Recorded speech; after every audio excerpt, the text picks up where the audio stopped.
Yo l'équipe, j'espère que vous allez bien. Aujourd'hui, nouvelle vidéo, une vidéo que vous m'avez demandé. C'est une vidéo sur les compléments alimentaires, donc quels compléments alimentaires étaient les plus adaptés pour la pratique de la boxe ou alors du MMA. Parce que oui, c'est des sports de combat qui se ressemblent et forcément les efforts sont similaires. Et donc si on doit conseiller des compléments alimentaires en particulier, on va conseiller plutôt les mêmes. Pour faire les choses bien dans cette vidéo, je me suis renseigné auprès d'un pharmacien, donc le pharmacien de l'avenue de la République. Pharmacie qui se situe au 5 avenue de la République, et ce monsieur, il pratique la boxe anglaise, donc qui de mieux pour vous aiguiller sur tous les compléments alimentaires et tout ce que vous pouvez prendre pour justement améliorer vos performances et votre récupération dans ce sport. Donc voilà, si vous êtes de Nice et que vous cherchez justement des compléments alimentaires ou simplement du conseil, n'hésitez pas, passez chez lui. Donc en ce qui est des compléments alimentaires, pour moi, il y a deux aspects, l'aspect récupération et l'aspect performance. Pour moi, l'aspect récupération, c'est le plus intéressant, on va pas se mentir, parce que pour l'aspect performance, on va pas non plus avoir des incrémentations de performance qui sont abusées. Tout ce qui est exhausteur de performance,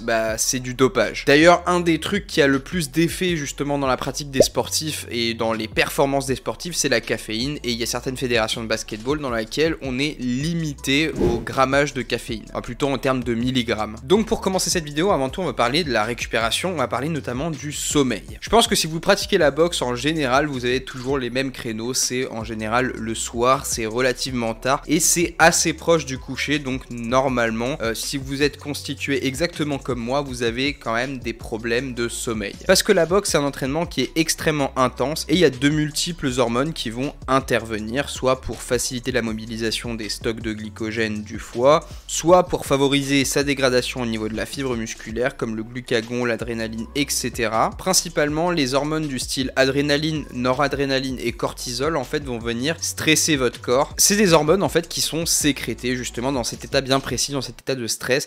Donc en général c'est soit quand le corps est en danger, soit quand vous êtes en train de pratiquer une activité sportive à très haute intensité comme l'est la boxe anglaise. Suite à la sécrétion de l'adrénaline, en fait il s'ensuit une accélération du rythme cardiaque et une hausse de la pression artérielle ainsi qu'une dilatation des bronches et des pupilles. La production d'adrénaline est la réponse physiologique parfaite et totale à un besoin d'énergie face à un danger imminent. Et comme je vous le dis, cela couplé au fait que les entraînements de boxe en général sont tard le soir, vous avez la recette parfaite pour l'insomnie. Et de manière générale, quand on parle d'insomnie, on parle aussi de récupération qui est incomplète, et là forcément ça va avoir un impact en chaîne en fait sur notre performance directement. Le sommeil c'est hyper sous-coté et pourtant c'est quelque chose qui est primordial dans l'entraînement d'un athlète. Il est considéré à la fois par les entraîneurs, les sportifs et les chercheurs en sciences du sport comme primordial pour une performance optimale, mais aussi pour le processus, comme je vous le disais, de récupération physiologique et psychologique également. Donc on a des bénéfices aussi bien sur l'aspect physiologique, donc ce qui est relatif au corps, mais aussi psychologique. Parce que forcément, si vous attaquez une journée d'entraînement en sachant que vous n'avez pas bien dormi, psychologiquement, vous n'allez pas pouvoir pousser au maximum. À titre d'exemple, on a des études préliminaires qui ont été menées au sein de la Fédération française de rugby et qui ont rapporté que le sommeil a tendance à se dégrader lorsque l'intensité de l'entraînement augmente. L'altération des cycles de sommeil pourra avoir plusieurs conséquences à la fois sur la performance physique et cognitive et sur la récupération, mais également sur la consolidation des apprentissages techniques. Donc vous aurez beaucoup plus de difficultés à apprendre des nouveaux mouvements. Donc en boxe, ça peut se traduire par exemple dans une session de pattes d'ours. Quand votre entraîneur vous fait une session de pattes d'ours et qu'il vous dit de mémoriser entre guillemets une série de coups, vous avez forcément plus de difficultés à mémoriser cette série de coups et à faire l'enchaînement qui est demandé. C'est un peu comme quand vous avez fait une nuit blanche par exemple et qu'on vous demande de vous concentrer sur, je ne sais pas, un exercice de maths. Quelle que soit la bonne volonté que vous y mettiez, vous n'arriverez pas à mobiliser vos neurones pour faire cet exercice de maths là. C'est pareil en boxe. On a des études aussi qui montrent que le manque de sommeil, donc la privation totale ou partielle de sommeil, va faire baisser, va diminuer les stocks de glycogène intramusculaires et en fait ça participe justement à une baisse de performance généralisée, surtout dans les sports comme la boxe anglaise où on va surtout être en anaérobie lactique et on va utiliser comme substrat énergétique principalement du glucose. Et en plus de ça, le manque de sommeil va aussi augmenter le risque de blessure parallèlement. Donc vous l'aurez compris, quand vous pratiquez de la boxe ou un sport qui se fait tard le soir, donc ça peut être par exemple du futsal et vous le pratiquez, je sais pas, de 20h à 22h, bah c'est exactement le même problème parce que vous avez des montées vraiment, vous avez des pics d'hormones, notamment l'adrénaline, la noradrénaline et le cortisol qui vont participer à cet état de stress et qui vont faire que quand vous allez rentrer, vous allez vous coucher, bah vous n'arriverez pas à dormir. Donc pour ça, il y a quand même quelques techniques, donc il y a des techniques qui sont autres que les compléments alimentaires, notamment le fait d'adopter une respiration particulière pour ralentir le rythme cardiaque, etc. Mais aujourd'hui, on va vraiment s'attarder sur la partie compléments alimentaires et je vais vous donner des compléments alimentaires justement qui vont vous aider à dormir correctement. Donc pour optimiser le sommeil, moi j'ai un complément, c'est mon go-to, c'est vraiment celui que j'utilise tout le temps, celui qui me permet vraiment de faire les nuits les plus complètes possibles, c'est la mélatonine. La mélatonine, c'est une hormone qui est sécrétée par votre organisme. Elle va avoir pour rôle en fait de réguler votre cycle de sommeil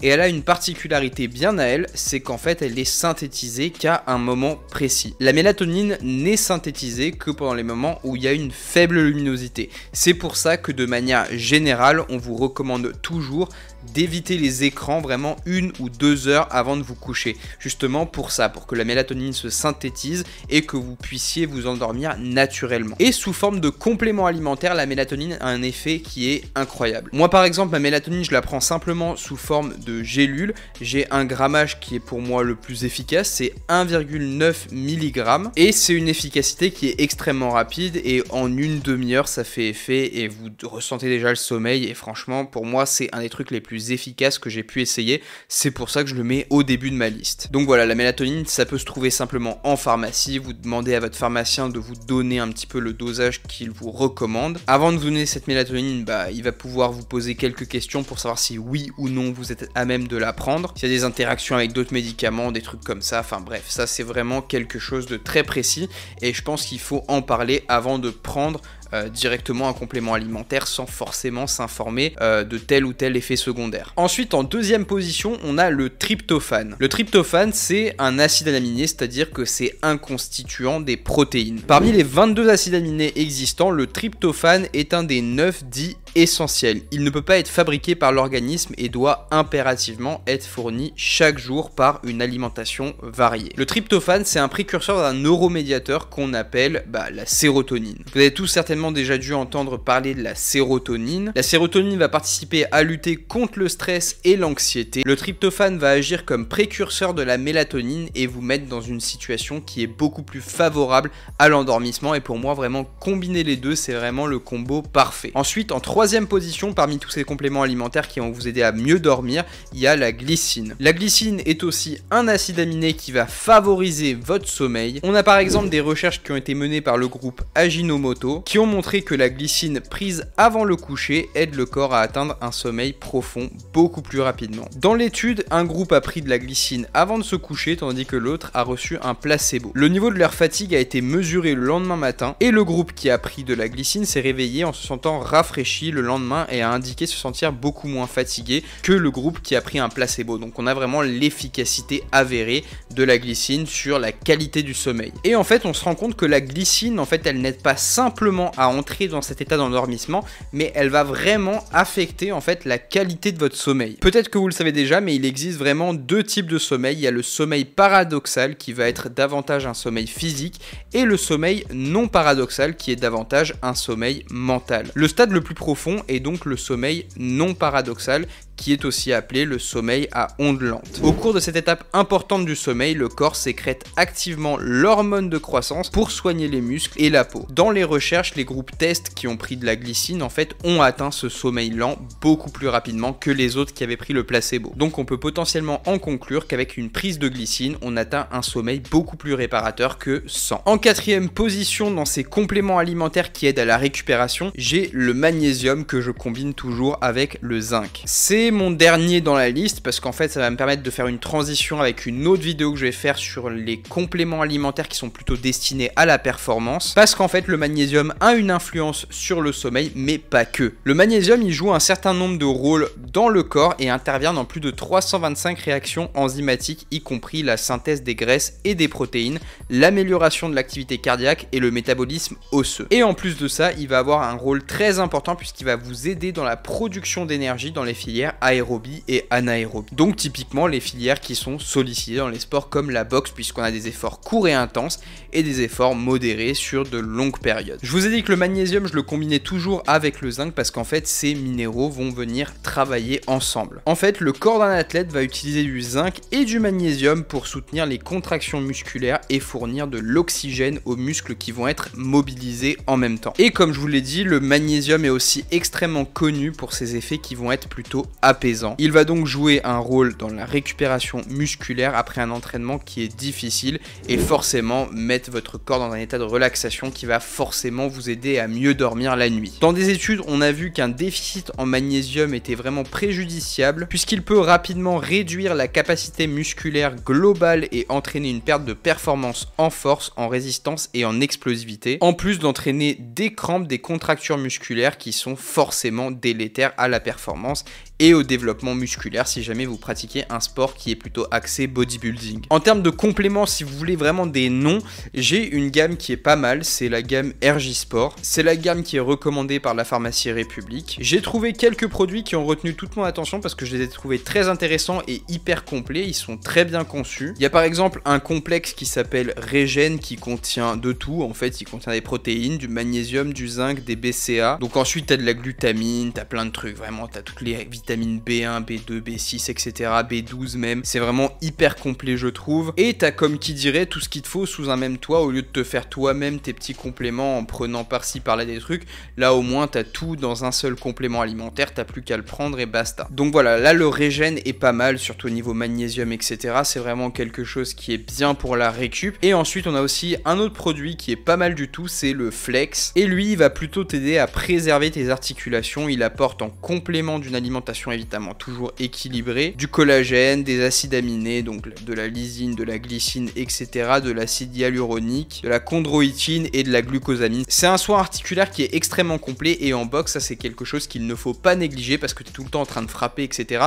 Et tes poignets, tes déplacements aussi, ils vont user tes articulations au niveau de tes chevilles, etc. Donc si tu viens soigner justement et prévenir tous ces maux-là, bah, potentiellement tu vas pouvoir performer beaucoup plus longtemps et sur le long terme évidemment. Il y a d'autres actifs comme de la vitamine C qui va te permettre par exemple de contribuer à la formation normale de collagène. Il y a le manganèse aussi qui va participer à la formation des tissus conjonctifs, donc fait partie le cartilage et les tendons. Donc voilà, pour moi c'est vraiment quelque chose que je prendrais si je faisais encore de la boxe au niveau compétitif, parce que forcément si tu commences à traîner des douleurs aux poignets, aux chevilles, aux genoux, etc., ça peut être des facteurs extrêmement limitants et extrêmement chiants. Le dernier complément alimentaire que je vais aborder dans cette partie de la vidéo, ça va être les BCA et les glucides, parce que en fait je trouve qu'ils sont extrêmement complémentaires entre eux. Donc les BCAA sont en fait des compléments alimentaires qu'on va retrouver surtout dans les sports de force, dans le bodybuilding, dans le powerlifting, dans les trucs comme ça, dans le crossfit, peut-être tu vas en trouver aussi. C'est vraiment dans ces sports là qu'on va trouver surtout des pratiquants qui sont aguerris et qui savent ce que c'est et qui savent l'utiliser. Donc pour ceux qui ne le savent pas, les BCAA sont un groupe d'acides aminés essentiels dont dépend la synthèse des protéines, la réduction du catabolisme et certains métabolismes énergétiques. Dans le corps, les BCAA sont utilisés pour fournir de l'énergie, mais aussi et surtout pour assurer une synthèse protéique complète. Ils sont utilisés dans les sports de force, mais aussi dans les sports d'endurance. Parce qu'il n'y a pas que dans les sports de force que vous détruisez de la fibre musculaire, dans les sports d'endurance avec des chocs répétés, etc.,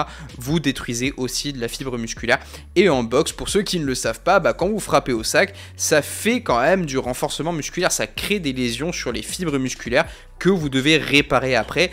Et pour moi, les BCA, c'est quelque chose d'extrêmement bien pour pallier à ça et pour éviter une fonte musculaire, une dégradation du tissu musculaire. Quand vous associez des BCA à des glucides, ils vont non seulement vous éviter en fait cette perdition musculaire, cette fonte, cette dégradation du muscle, mais en plus, ils vont réduire en fait la fatigue. Puisque vous diminuez la dégradation du tissu musculaire, vous aurez moins de courbatures, vous réduirez la fatigue et vous pourrez enchaîner les séances beaucoup plus vite, beaucoup plus rapidement et de manière beaucoup plus performante. Donc voilà, les chercher si vous le voulez. Il y a beaucoup d'études qui montrent que la prise de BCA va, dans les efforts de longue durée, diminuer la dégradation des protéines musculaires. Ce qui retarde la diminution des stocks de glycogène musculaire, donc la fatigue, et ce qui diminue aussi le stress qui est relatif au système nerveux central. Donc voilà, en bref, c'était pour moi les éléments essentiels des compléments alimentaires les plus intéressants pour récupérer d'un sport comme la boxe anglaise, comme le MMA, comme le judo, vraiment des sports où on a des efforts fractionnés proportionnés d'intensité qui sont élevés et qui peuvent se perdurer sur plus ou moins une grosse période de temps. Donc la prochaine vidéo, elle va aborder d'autres compléments alimentaires, mais pour moi, ces compléments alimentaires-là sont les plus intéressants. C'est les compléments qui vont vous permettre de récupérer, c'est les compléments qui vont vous permettre d'assurer des séances avec des fréquences beaucoup plus élevées, c'est-à-dire par exemple, vous pourrez vous entraîner plus régulièrement dans une semaine, toujours en gardant un niveau de performance relativement élevé, en retardant l'apparition de la fatigue. Évidemment, le but du jeu, c'est de retarder la fatigue le plus longtemps possible et de récupérer complètement le week-end. Mais ça, vous l'aurez compris, ça ne peut pas se faire si vous ne dormez pas bien, si vous ne récupérez pas bien, si vous ne prenez pas soin de vos articulations, etc. etc. C'est vraiment en fait de l'optimisation qui va faire que sur le long terme, en fait, vous allez pouvoir performer de la manière la plus haute possible. Donc voilà, c'est déjà la fin de cette vidéo. Comme d'habitude, je vous invite à vous abonner, à mettre un pouce bleu et n'oubliez pas d'aller faire un tour à la pharmacie de la République. Vous aurez du bon conseil et l'expérience d'un pratiquant de boxe anglaise.